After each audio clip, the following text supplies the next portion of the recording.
All right, so I mentioned, I think I teased it out like it's like stealing or free money, whatever. Speaking of free, not everything or not anything in sports betting is ever free. But we were going to go over NFL yes/no playoffs, right, to make the playoffs, and where we're at now with about, what do we have, 4 weeks left to go, something like that in the National Football League? Yep. And when you sent this over and I was going over it, there were two that immediately stuck out to me. I will admit there was a third that did stick out, but reevaluating their schedule, and that was about 3-1. I was like, I don't know about this one. So there were three teams that stuck out. And the one that I was teasing out in terms of yes plus 160 to make the playoffs, and it's funny because it sounds like it's the one that you looked at as well that immediately stuck out to you, is the Los Angeles Rams, who just went up into Baltimore, lost a tough overtime game to the Ravens over the weekend. A very fun one that I just went out a teaser leg on. But with the Rams, Kelly, who are 6-7, what immediately sticks out to you, I think, for LA, and it probably stuck out to you, is the way their schedule breaks down as they move forward and the opportunity in front of them to potentially take out some teams that would not only be in their way for a wild card, but also the strength of the schedule that they have moving forward. They, of course, come up this weekend. They get a home game against the Washington Commanders. They follow that up with a home game against the Saints. They'd be favored in both of those games and favored against the Commanders. On the road against the New York Giants. Sorry, I get it, Tommy DeVito, right? He's great. Yeah. And his agent is still favored.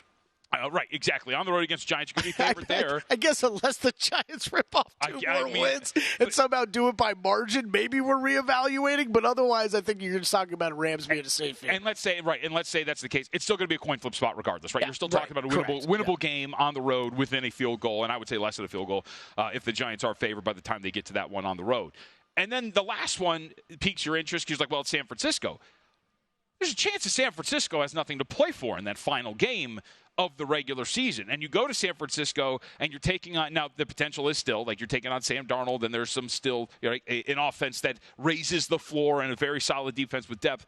But you're playing a team on the road that more than likely has nothing to play for in that final game and will be resting a lot of key players. So there's a sense that could be it. At plus 160, it does seem that there's two teams that stuck out, but this was at the top of the list for me, the L.A. Rams. And given how well they played, again, they went to Baltimore. They played extremely well and lost in overtime there. I think that the Rams are, at the top of the list of yes, no, but you're betting yes to make the playoffs. Yeah, it was really interesting to see kind of how long it took books to re-release these yesterday after the two Monday night games and how wild those were and really affected almost everything in these playoffs. Can I say really quickly? Yeah. So I did not watch the Monday night games live. I went back on Tuesday morning to watch them, right? I'm watching that Dolphins game, and I'm like, when does it start? Right. Like, there's no way. There's no way that this actually, because I knew the final score. Well, it was almost and I'm like, what is happening? It was almost, when does it start twice, right? Because you're like, this game's close. Like, I thought the Dolphins blew some big lead, and then it's like late. You're like, oh, okay, then they go up a touchdown. Then they go up two touchdowns. First, it was the scoring because I'm like, dude, it's like 13-13. What are we doing? Like, and there's we're in the fourth quarter. That was anyway. So continue. No, so Rams. Yeah, I'm with you. This is the one I identified too. We'll get to AFC next. Yeah. NFC. There were still a lot of numbers off the board. A lot of quarterback questions going on. Eagles are just obviously they're in, so they're going to be off the board there anyways. Yeah, I mean, I guess the way I kind of looked at this, JVT, is you are down to look the NFC South. Some team's going to win that division. And the Eagles are going to be right in there, or Eagles or Cowboys are going to be right in there at number 5. So then you're talking about 2 spots. It does make this a little tougher than maybe the AFC, where all 3 spots are kind of up for grabs, but 2 spots up for grabs. And to me, it's really down between 4 teams. Vikings, Packers, Rams, Seahawks, because I don't trust any other NFC South teams. And I'm with you. It was just looking at the schedules, and then you're looking at how this could play out. And I think this Packers team, are they as bad as what you saw on Monday night?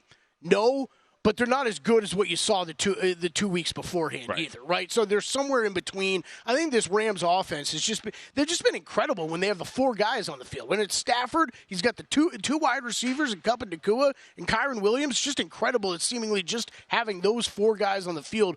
makes this offense as powerful as it does. And when they do, though, it's top 10 offense in the league. The defense might not be great, but they can go out there and beat anybody with an offense like on Sunday, they were down to like their fourth-string tight end, and they were still operating at a really high level. I'll say this really quickly. What works against us here is that they don't have the tiebreaker with the Green Bay Packers. Right, so, like, you lost that one head-to-head 20-3. So if you go on, if the Packers maintain the same form that you do, you're both 6-7, you lose out in that tiebreaker. Packers currently hold the 7th seed as it stands right now. That's the one thing. And with Green Bay, the thing that works for them, their remaining schedule, Buccaneers, Panthers, Vikings, Bears. Like that's what you're really fighting against is you're hoping that the Rams can maintain form. You probably need them to win out. And you need the Packers to lose one of these last 4 games that are very winnable games down the stretch. I mean, you might, right? Because it could be Green Bay and L.A. It's a good point. Yeah. You know, right? It could just be Minnesota and Seattle that you need to take a step back. It's a good point because Green Bay does have a game against Minnesota, right? So and then Seattle, you also have the Rams do have the tiebreaker, and would if it plays out the way we think it would they would have the division tiebreaker or the tiebreaker in general over Seattle. Yep. So the other one really quickly that I wanted to bring up, did you have anything else in the NFC? Because I had one in the AFC. No, let's go to the AFC. It's a more interesting conversation there anyways. So I think the sexy one that immediately draws everybody's attention, and I think rightfully so, is Denver, right? So Denver is currently sitting 9th at 7-6, so 2 spots out of a playoff spot. But again, you look at the remaining schedule. So now, what you need to happen is, of course, on the road this weekend in Detroit. I think that's a winnable game. We've seen Detroit kind of shrivel up a bit. We know that this is a flawed team that I think is not as good as our record indicates. The statistics would tell you they're a team that's not as good as the record indicates. So a winnable game here against Detroit. But again, you're an underdog. But look at the rest of the schedule for this team. New England at home, the Chargers at home, on the road against the Las Vegas Raiders. You're talking about 3 teams with massive quarterback issues. Rumors already bubbling up that Jimmy G might make a return for Las Vegas at some point because it's just been so bad for Aiden O'Connell. But if you get past Detroit here this weekend, you're talking about a Broncos team that is going to be favored in their last 3 games, 2 of which come at home, all against abysmal quarterback situations for this defense, which has gotten better every single week. Yeah, the concern, and Gil and I were talking about this earlier in the week, this Denver team's just still so tough for me to figure out because I think it's so hard to judge really what they've done the past 5 weeks was with the turnover differential so much in their favor, and then what happened with Herbert and the Chargers last week, right, where you're already kind of in that mode of playing a backup quarterback. It's so hard for me to really judge how good or bad or it's just extremely average I think this team is.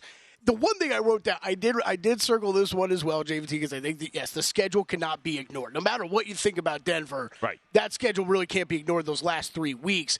I don't have enough confidence in this team to make that sort of bet now.